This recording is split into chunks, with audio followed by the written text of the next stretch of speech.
Welcome to Salento With Love. I'm Davide Mengoli. Well, and today I am with Bianca Gignac from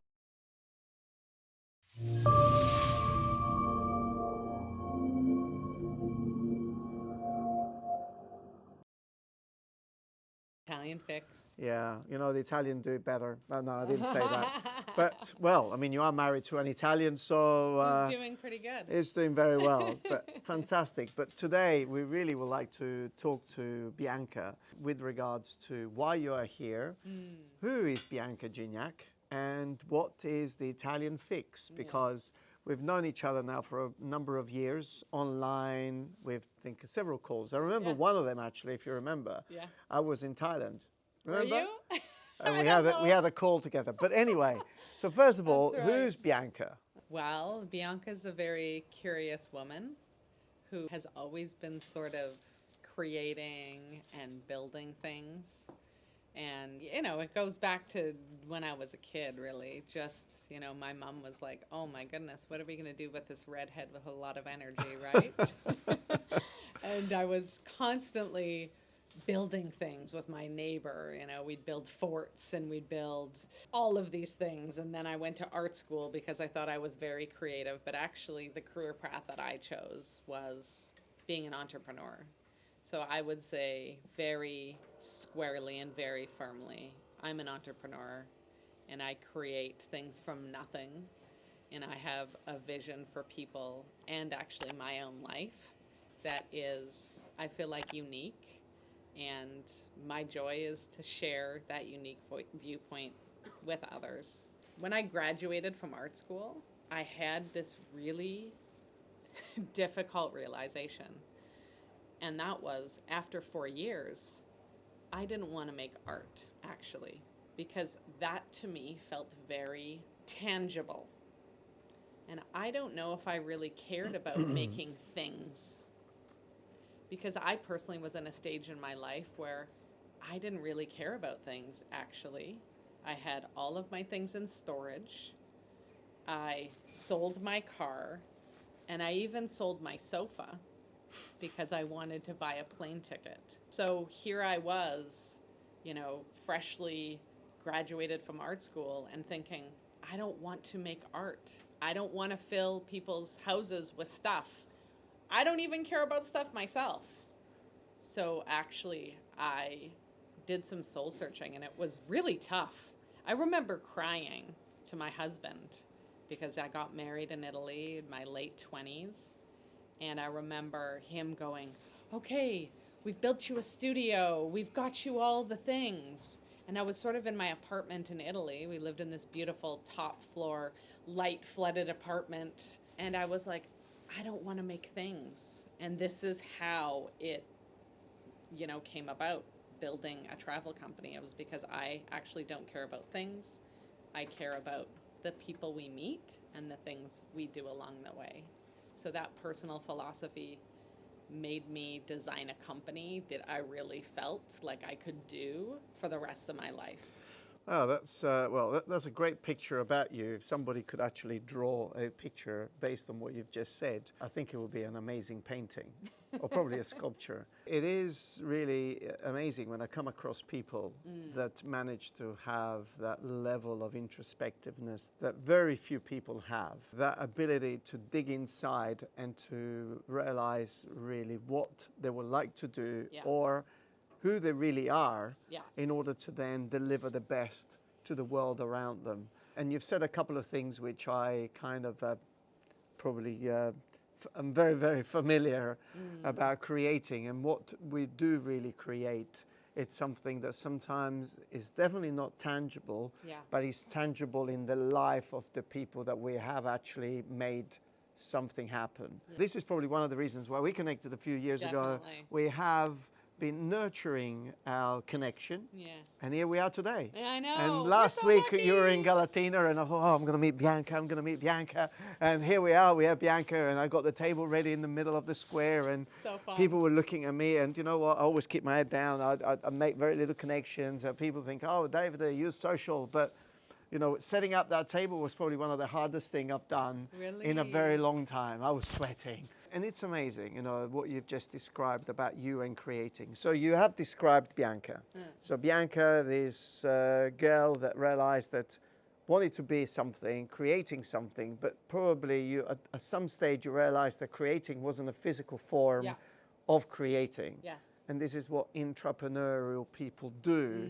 We actually start things. Because we visualize them, just like an artist in front of a white canvas has already seen the entire painting. Yes. And then we start putting things together to make sure that our picture, our vision becomes a reality. So at some stage, while you were in Italy, you were married, you were living in this beautiful place, you started something, which is today... Yeah, today is a travel company. Which is called? Italian Fix. Wow. Yeah. What do you fix? Well, I mean, so here's the thing. I believed... This is why I was having such a hard time with, you know, after I graduated, and I had this... It was a real crisis of the heart, because I thought, oh my goodness, Bianca, who are you? You've never built a company before. You certainly don't have your parents backing you. I had an amazing mother who always believed in me, but I didn't have, you know, the family backing of financial or anything. I didn't have a cushion. So, but I thought, I don't want to live and do something because I'm scared of living my dreams. That was the real thing. That's what I have always been moving towards, is how can I build a beautiful life for myself, for my daughter, for my husband. That beauty that I create for myself, I actually want other people to experience the beauty. And what I can offer them is, I feel like I'm good with putting things together, disparate things. I think that, you know, the more I've been in this business, which, you know, tactically what we do is we allow the beauty of Italy and the Mediterranean and Europe to unfold over 5 to 7 to 8 nights, whichever tour you choose. And we have 7 itineraries. So, yeah, people just show up at the airport. They don't really know what to expect. A lot of our clients have never been to Italy. Some other, we have people who have never been, and then we also have people who have been 10 and 12 times. Wow. So, and it's not just on our tours. They come 10 or 12 times, and then they go, oh, Bianca looks like something that I would like, because I'm already sort of an Italy expert, and I know I like Italy. So then they start traveling with us, and then they keep coming back. I've been doing it for 15 years, so after 15 years, you understand what your guests need before they do. Yes. So when I talk to somebody on the phone for the first time and they're unsure about us, because there's a lot of competition and you know, everybody and their grandma has a travel company. I usually take all of the calls, the inquiries that come in. I can usually match them. I'm a bit of a matchmaker. I hear what they like, what they don't like, how many times they've been here, how many times they have not been there, and then I can say, you know what? I believe, Jane, you should come on the tour called Islands of Amalfi, because with your 7 days of PTO, you can come in on a Saturday, leave on a Sunday, be home, done and dusted, back at work on a Monday, and we have a 5-star hotel and a piano bar with a gentleman in a bow tie. Yes, because probably what I didn't mention is that the type of tour or the type of travel that you do, and that's why we are here. You've actually arranged this location, which is Palazzo de Noa in Lecce, which is a very beautiful and exclusive boutique hotel in the heart of Lecce. It's that ability of traveling for those 5, 6, 7 nights at a level that really reflects you and reflects your company. What I try to do is actually something which there looks like a lot of competition on the marketplace, but when you think of it, a lot of it is budget, and sort of they fill tours. You know, you can only make your margins in so many ways on a tour. Okay, you either make it on volume or you make it on your hotels. Okay, so I'm in the middle. So there's the ultra luxury where the clients stay in only 5-star hotels and the Michelin restaurants and things like this. And then there's sort of this pack 25 people, 40 people in a bus and see as much as you can. We are somewhere in the middle because for me, you know, I never grew up in a family that was skiing in Switzerland in the winter. Okay, when we went on holiday, we packed the kids up in a station wagon and my mom took us to our grandparents. That was our holiday, okay? So I am absolutely obsessed, and my team knows this because I'm very picky and I drive them crazy. I am very obsessed on value. I want to find amazing properties and amazing places and amazing food, but I do not want people to get gouged, because you can get gouged. You know how many 4,000, 3,000, 2,000 a night hotels are in Italy? Many. Hundreds. Yes. It's so easy to get gouged. I think that's a gouge, because you don't need to do that. Of course, if money is not a concern, of course, go and spend $3,000 a night on your hotel. Absolutely. But for the rest of the world, for the rest of us, Yes. we want something of high quality. Sort of it's nostalgic. It brings the terroir of a place like this, Palazzo di Noja, where we are. I mean, it's very Lecce. It's very South Italy. Yes. You don't have a hotel like this up in Tuscany. But up in Tuscany, we stay at a very particular place that's very Tuscan. And when we stay in Liguria, in the Cinque Terre, we stay in a place that's very Liguria, okay? So I'm always selecting, and I try to get excellent value hotels that give us super high quality, but without the gouge. So, but then my team and the services that we give, I really care about people, actually. It's that vision, and that vision needs to be turned into a reality. Yeah. So sometimes we fool ourselves in saying that we do certain things because we care for people. But we care for people more than what we care for ourselves, because I'm sure there are times you put even your personal things at jeopardy to make sure that... 100%. I have built it, and I set the vision, and I hire amazing people, and I'm constantly up everyone's wazoo to make sure that the quality is like amazing. I interview every single guide after their tour, even if the tour has been running for 15 years, and some of our products have been running for 15 years, but we do an interview and everything's in a spreadsheet. I know that sounds really annoying, but that's the kind of meticulous attention to detail, and everything is in 15-minute increments, and then we audit it. We go, you know what, we were a little bit tight on the lunch there, so actually let's move that lunch 15 minutes earlier. Let's give a little 25 minutes breathing room after lunch, because remember, the dogs at the masseria are super fun to play with and nobody wants to leave. So we're auditing every single thing, 15-minute increments. So it's called the just tour as bad change as me, basically. I know. It's a mental health disorder. But anyways, so Tommaso picks me up. I hitchhike on this tour and I'm giddy after. And I said to him, show me someone who does it better. Tommaso, show me someone on the marketplace that has more care, more attention, more love than us. I want to see them, because I don't believe they exist. Well, because if they do exist, then we can only improve and get better by looking at what they do. Yeah. But do you remember your first tour? Absolutely. Yes? I never slept for Which a one week. was it? Cinque Terre. Uh-huh. I met my husband that I've been married to for 20 years. Amazing. So it was meant to be. It was a beautiful romance and love story, and we got married within a year.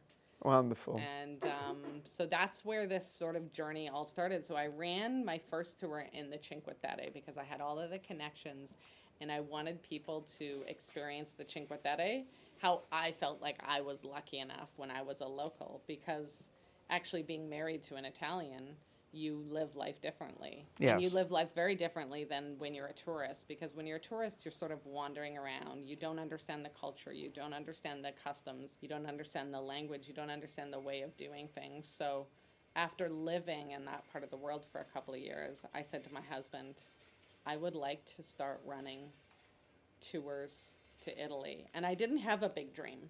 I didn't have an empire. I just had a small idea and a small sort of container and box, and I thought, that's what I want to do. My big goal was to pick my daughter up from kindergarten. That was my only goal. Wow. Was to build something and pick my daughter up from kindergarten. But now we are in Puglia. We are in Lecce. Yeah. We met last Friday in Galatina because you reached out to me and you wanted to on this particular tour, you introduced the opportunity to people to meet up with someone on the ground, with the possibility of seeing what it would be like to live here or to rent a property here for a period of time. So extend that Italian fix for a longer period. So what is your opinion about Puglia? For anyone watching this video and they're saying, well, I'm not sure, should I buy a property here? Should I venture over there? What's your opinion about this particular area? Well, this particular area is still what they say in the travel magazines, a hidden gem, right? Places are on the map. Look at Europe is busy. Europe is hella busy. In all the places where an American knows the name, it's already a brand. Amalfi Coast, it's already a brand. Yes. Cinque Terre, it's already a brand. Puglia and this region of southern Puglia is not a brand yet. Right. There's no doubting that, and it's only getting busier. There's reasons why Europe is so busy, and it's because it's so wonderful to travel here. Yes. I mean, truly, it's safe. It's mind-blowing on every corner, and North Americans, who are my audience mostly, they want to come to places where it's safe and mind-blowing on every corner. You know, places are busy for a reason. Venice is busy because Venice is amazing. Rome is busy because Rome is amazing. But these places are already brands.